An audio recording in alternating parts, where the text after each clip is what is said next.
ঈদুল আজহা সামনে রেখে ঢাকা ছাড়ছেন নগরবাসী। গত কয়েকদিনের চেয়ে ভিড় বেড়েছে কমলাপুর রেল স্টেশনে, তবে নেই শিডিউল বিপর্যয়।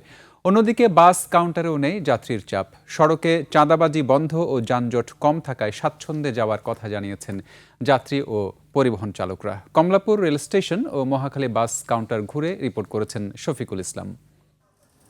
ওয়ালটন আবারও মিলিয়নিয়ার অফারে ওয়ালটন ফ্রিজ কিনে আপনিও হয়ে যেতে পারেন মিলিয়নিয়ার। ট্রেনে ঈদ যাত্রার তৃতীয় দিন, আগের মতোই স্বস্তিতে বাড়ি ফিরছে মানুষ।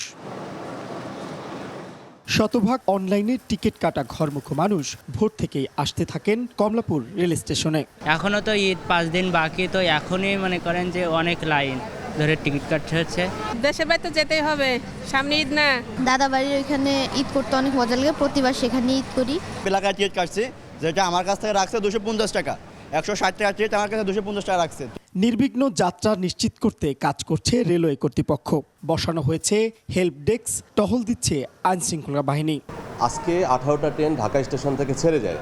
এর মধ্যে একটি কমিউটার ট্রেন কিছুটা বিলম্বে আসে এবং সেটা কিছুটা বিলম্বে ছেড়ে যায়। এছাড়া সকল ট্রেন যথাযথ সময়ে ঢাকা স্টেশন থেকে ছেড়ে যায়। কোনো শিডিউল বিপর্যয়ের ঘটনা নেই। রেল স্টেশনে ভিড় থাকলেও মহাখালী বাস টার্মিনালে নেই যাত্রী চাপ। ট্রেনের মতোই ঠিক সময়ে ছাড়ছে গাড়ি। কোনো বাড়তি ভাড়া নাই, কাউন্টারে যা ভাড়া আছে তাই, এবং লাইন দিয়ে টিকিট কাটতেছি, কোনো ভোগান্তি নাই। আগের তুলনায় অনেকটাই যাত্রী বাড়ছে আমাদের। বিশেষ করে চৌরাস্তা থেকে যদি যানজট না থাকে তাহলে আশা করি আমরা সঠিক টাইমে গাড়ি পাবো। ঈদের ছুটির যাত্রীগুলো আমরা ইনশাল্লাহ পাঠাতে পারবো। এবারের ঈদযাত্রা নির্বিঘ্ন করতে একগুচ্ছ ট্রাফিক নির্দেশনা দিয়েছে পুলিশ। শফিকুল ইসলাম, 21 টেলিভিশন, ঢাকা।